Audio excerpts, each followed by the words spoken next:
queridos amigos, soy Alex Flores y bueno, les quiero invitar a que vean esta charla y esta entrevista que yo tuve con Denise Dresser. Tuve ese privilegio de entrevistarla. Ella estuvo de visita en Toronto dando unas pláticas sobre el México de hoy y mañana. Ayer fuimos a verla al Munk School of Global Affairs y bueno, platicamos con ella. Si muchos no saben, Denise Dresser es una politóloga, escritora, maestra de Ciencias Políticas en el Instituto Tecnológico Autónomo de México. Ella escribe para la revista Proceso, es escritora editorial del periódico Reforma. Y bueno, también le dieron en Francia este premio de Legion of Honor. Y la revista Forbes la ha catalogado una de las mujeres más influyentes en México, o importantes. Y bueno, tiene 3 millones de seguidores en Twitter. O sea, 3 millones. O sea, yo creo que tiempo no tiene para verlos a todos. Pero bueno, aquí está la entrevista y los invito también a que vean su charla que tuvo en el Munk School.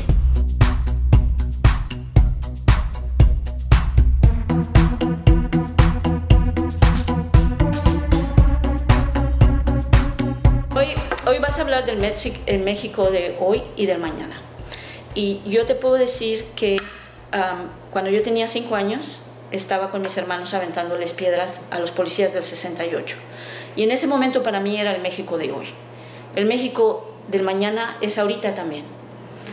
Y veo a México en una injusticia mundial, las desapariciones forzadas. Y mi pregunta hacia ti es, ¿por qué México sigue siendo un mal gobierno? El poder empuja hasta donde encuentra resistencia.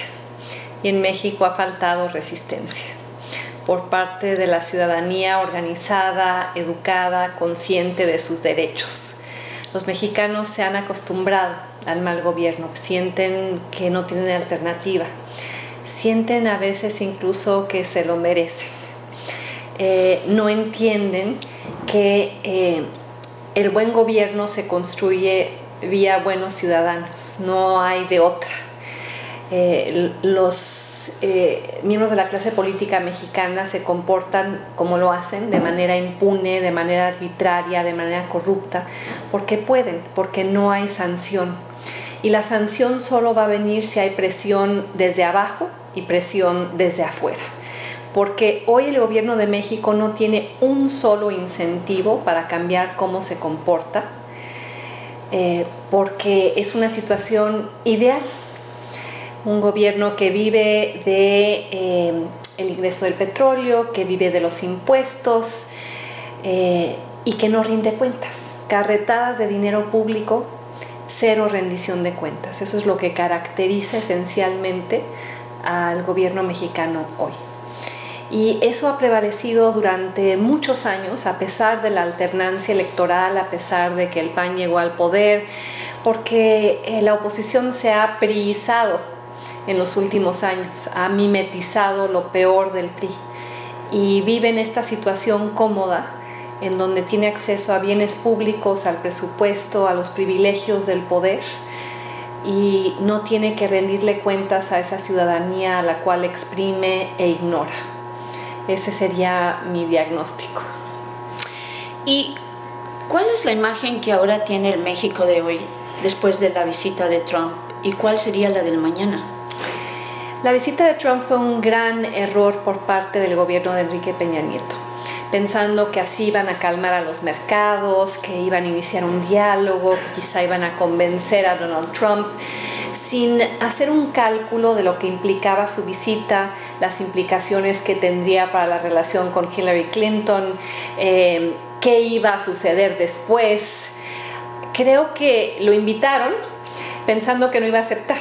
Y cuando aceptó, en lugar de darle largas y colocarle una fecha que no era tan intempestiva, pues aceptaron sus condiciones. Y vimos a un Peña Nieto pusilánime, un Peña Nieto que no defendió a los mexicanos, ni su dignidad, ni su honor, ni su economía.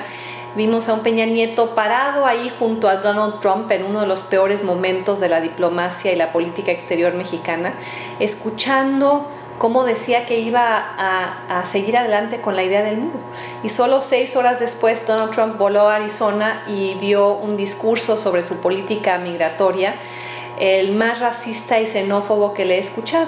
Otra vez equiparando a los migrantes mexicanos, llamándoles illegal aliens y diciendo que eran violadores, y le quitaban empleo a los estadounidenses, eran criminales, y reiterando lo peor de su retórica, que ha polarizado a Estados Unidos, que ha humillado a México. Y en este caso, Peña Nieto lo que hizo fue humillación a domicilio. Permitió esa humillación, no solo la permitió, la trajo a casa. Y en el futuro, pues se avecina la elección estadounidense, una elección ya muy competida. De hecho, Donald Trump subió en las encuestas después de su visita a México, sacó capital político de golpear a México ante un electorado temeroso, ante los migrantes, la globalización, la diversidad, el multiculturalismo, buscando reforzar esa identidad estadounidense falsamente construida sobre la imagen de un hombre blanco, como si la sociedad estadounidense no hubiera cambiado, no hubiera sido forjada por la diversidad a lo largo de los años. Y si Trump gana la elección, pues va a ser un momento muy difícil para México. Dudo que se pueda instrumentar la política de construir un muro o de acabar con el TLC, pero creo que sí va a ser un momento de enorme riesgo para México, y dudo que el gobierno mexicano esté preparado para afrontar ese riesgo con inteligencia, con audacia, con firmeza. Cuando usted sale a platicarnos esta información a países como Canadá, Estados Unidos, y ve a muchos mexicanos, ¿qué pasa por su mente? ¿Qué nos quiere decir? ¿Qué podemos hacer nosotros, además de mentar madres desde acá?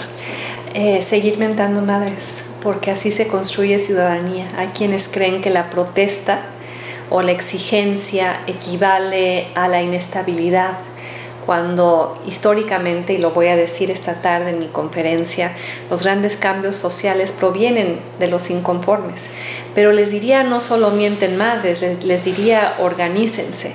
Y más en Estados Unidos que en Canadá, donde hay tanto en juego, donde se ha hablado tanto del voto latino, del voto de los mexicanoamericanos, y sigue siendo un voto potencial, un músculo que existe pero que no se ejercita.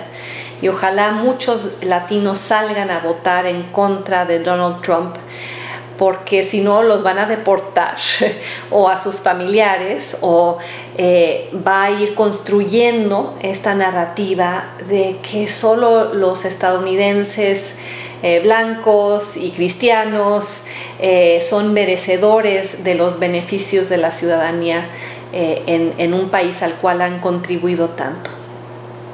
Estuvimos viendo unas entrevistas de ti y vimos una donde ya hasta se está creando un grupito de fans, donde estaban hablando de que tú puedes posiblemente ser una candidata independiente, ¿verdad?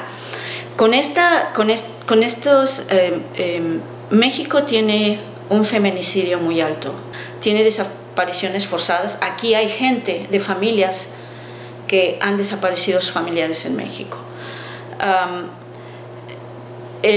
La pobreza es increíble allá, y también no hay buenos salarios. Los estudiantes se gradúan y no saben a dónde pedir trabajo. ¿Qué hace México con esta bomba de injusticia? ¿Qué hacen los ciudadanos? ¿Cuál es el futuro de esto? Sin broma, ¿hay un futuro? Sí. Bueno, para empezar, dudo ser candidata presidencial, porque las barreras de entrada para los independientes son muy altas. Y en un país donde no se debate, donde no hay espacios para la confrontación de ideas, mi candidatura sería fútil, a menos de que me dijeran vas a debatir 20 veces, como lo hizo Hillary Clinton con Bernie Sanders, con Andrés Manuel López Obrador, Margarita Zavala y Miguel Ángel Osorio Chong. Yo a eso sí le entraría. Pero para llegar ahí necesitaría recaudar pues $100 millones, lo cual veo imposible, porque las candidaturas independientes no reciben financiamiento público. Es cuesta arriba. Entonces creo que voy a seguir dando la batalla a menos de que haya algo que cambie en el próximo año, donde siempre la he dado, que es con la pluma, con las ideas, parada del lado de los ciudadanos. Yo sí creo que México tiene remedio, pero habría que hacer muchas innovaciones de política pública. A ver, ¿por qué no hay empleo? Pues porque la economía no crece. ¿Y por qué la economía no crece? Pues porque es una economía demasiado concentrada, oligopolizada, sectores claves dominados por oligopolios y monopolios, a pesar de reformas estructurales que no fueron lo suficientemente profundas. Es necesaria una política de competencia. No hemos logrado crear motores internos que generen el crecimiento y alienten la inversión. Creo que es fundamental actuar en el área de la educación. Y yo sé que este es un tema muy reñido y donde cada quien tiene una opinión seguramente en bandos absolutamente contrarios del espectro. Pero si México no educa a su población, si continuamos dándole a los mexicanos 7.8 años de educación promedio, el estado de la educación te dice cómo va a ser ese país en 30 años. ¿Y cómo vamos a hacer en 30 años si estamos educando a los mexicanos para colorear figuras de héroes mexicanos muertos y aprender historias de victimización en lugar de narrativas de innovación y de meritocracia? Entonces creo que había mucho de rescatable en la reforma de Peña Nieto, muy mal instrumentada, políticamente muy mal conducida, pero sí creo que es necesario evaluar a los maestros. A mí me evalúan cada semestre. Y muchas otras cosas.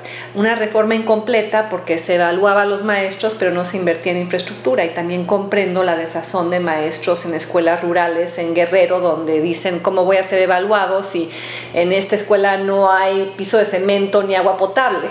Entonces creo que habría que repensar la reforma y rescatar lo mejor de ella, actuar en el ámbito de la educación sin duda, y actuar en el ámbito de la ciudadanización, porque México no va a cambiar si sus ciudadanos no aprenden las responsabilidades elementales de la ciudadanía y no aprenden a pelear por sus derechos. Y esto lo he reiterado desde hace mucho tiempo, porque veo un enorme conformismo, una gran apatía.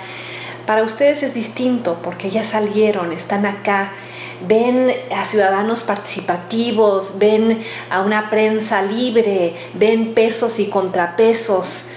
En México los ciudadanos se han acostumbrado a que los expriman y a que los ignoren. Y si no hacemos una labor pedagógica de enseñar aquello por lo cual es necesario marchar y seguir marchando.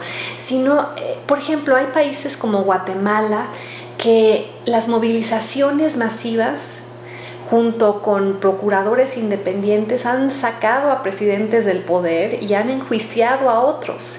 Yo me pregunto, ¿dónde están los mexicanos? ¿Dónde estuvieron en la marcha exigiendo la renuncia de Peña Nieto? ¿Dónde estuvieron en las marchas de Ayotzinapa? ¿Dónde estuvieron en las marchas en torno a la Casa Blanca y otros escándalos de corrupción? Y no, perdón, pero ¿no será porque hay tantos muertos? Y hay una manera de callar a la... Pero somos 120 millones de mexicanos. Siempre decía Germán Dehesa, los buenos son más. ¿Qué pasaría si todos nos movilizáramos?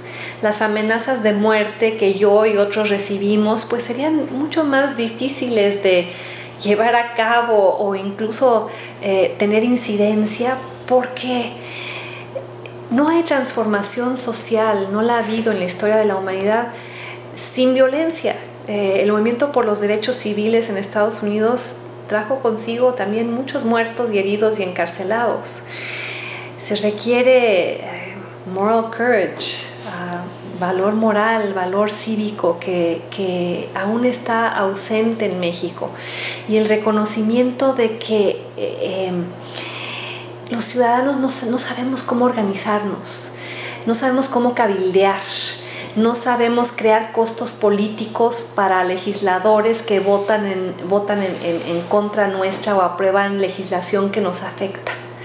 y tenemos que aprender a hacer todo esto. Bueno, pues para terminar, porque ya me dejó así sin el habla, muchos de nosotros, como yo, pensamos que usted es una persona como una chamana, que trae un mensaje, que tiene este honor a la justicia social. Y le quisiera preguntar cuándo usted se dio cuenta que tenía este ímpetu por hacer algo diferente que beneficiara a su país, a los mexicanos. Pensaba en eso el otro día. Porque hay quienes dicen, es una vinagrada, está en contra de todo, es una gruñona, nada le satisface. Yo creo que hay en mí un profundo sentimiento de indignación ante lo injusto. Y eso me mantiene en un estado de indignación permanente en México, porque hay una injusticia diaria cometida contra los consumidores por Teléfonos de México, cometida por el Frente Nacional por la Familia en contra de los gays y la comunidad LGBT en México. Lo veo con lo que acabamos de enterarnos, que el SAT condonó impuestos a una docena de empresas mexicanas, cuando tras el consumidor cautivo se van con picayelos. Esa es la injusticia del día, de la que nos enteramos hoy. Y ante esto he descubierto que tengo pues algunas herramientas: la voz, la pluma, la palabra, la capacidad de incitar, la inteligencia,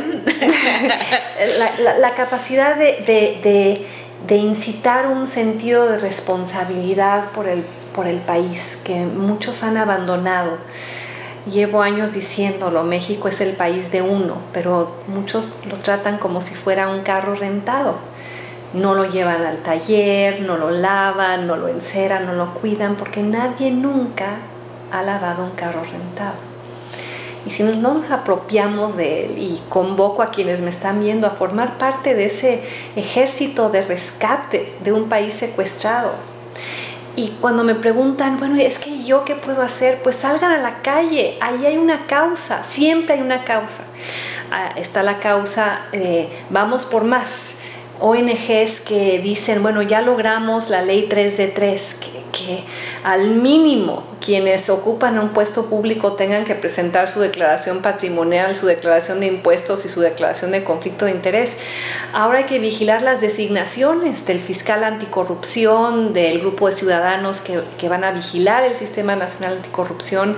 Ahora mismo se están debatiendo los nombres para ocupar el Tribunal Electoral, de Justicia Electoral. Y muchos de los perfiles no van de acuerdo con lo que nosotros quisiéramos. Hay la causa de la violencia doméstica, hay la causa del matrimonio igualitario, hay la causa de la libre expresión.